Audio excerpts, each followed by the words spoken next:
But yeah, are you liking Nashville? I love Nashville. Yeah. I did not expect myself to live in Nashville. Yeah, what was that like when the news came down that y'all had to leave LA? Oh, By the way, do you want joy. some bourbon or is it too early? Matt, Matt, here's the thing. for you, I will make an exception. It's 5 o'clock in Rome right now. At least, yeah. Anyway, so yeah, what are we drinking? This is from my good friend Andrew here, who's over here. And this is Jefferson's Reserve. All right, And, thank you. I hope you don't think less of me if I add a splash of water. Not at all. If I had ice, I'd use it.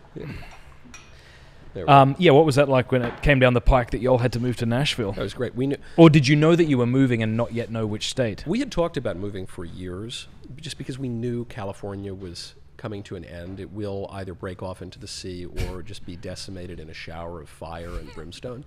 So, good old Gomorrah by the sea there in Los Angeles. And the real turning point was COVID, where we said we can't stay here. Yeah. And my wife at the time was 7 months pregnant, and we lived in this nice little apartment, and we needed a bigger apartment, obviously, with the kid. But it was a nice, really nice neighborhood, Brentwood, in LA, where she could go on these walks in beautiful residential areas and very far away from everyone. And so she's walking one day, and she's on one side of the street.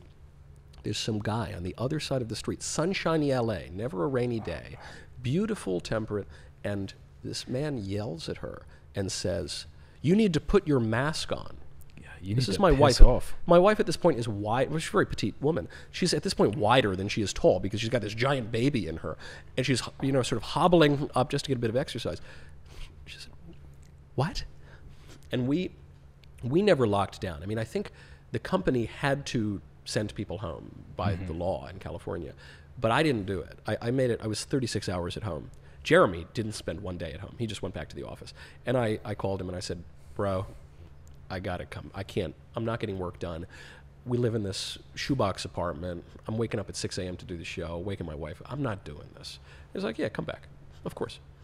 And so we never really locked down. We said, we're doing something here. This is hard to churn up a business like this. So the options were Texas, Nashville, or Florida. That's where everybody was going. Yeah. And they asked me, "Where do you want to go?" And I said, well, given those choices, I would say Nashville. And they said, "Good, that's where we're leaning." I said, "Damn, I just ruined my negotiating position. That's awful." But we did it. And then it was fast. I said, because I was looking to buy a house. I said, "So should I buy a house?" He goes, "Don't buy a house." He goes, "When are we going to move to Nashville?" He goes, "Like 2 weeks. Pack your bags."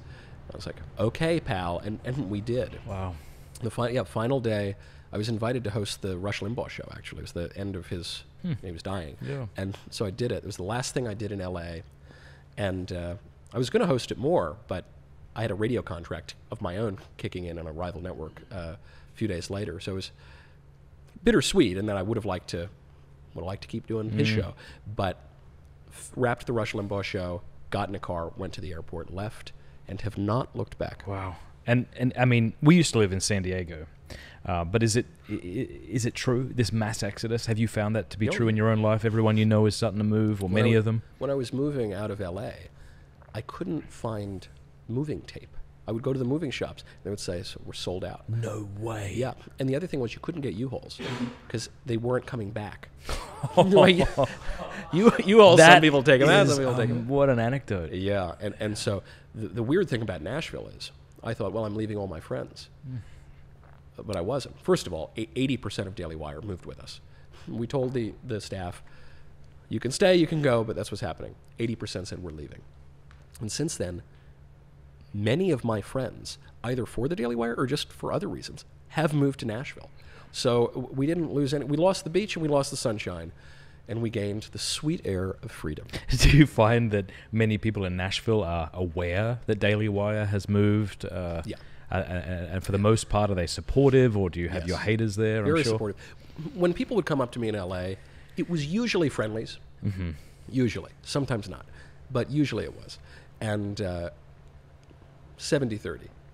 In Nashville, everybody's cool. Really? Everybody is on the team. Because the other thing is, in Nashville and Texas and Florida, you'll hear the locals say, "Don't you California my state. Right. Leave your values at the door." But you don't need to worry about us. Okay, the people who are moving, you're really seeing just a balkanization of the country.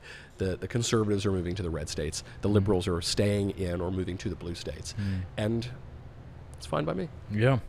Thanks so much for watching. Please like if you liked, and if you loved, subscribe.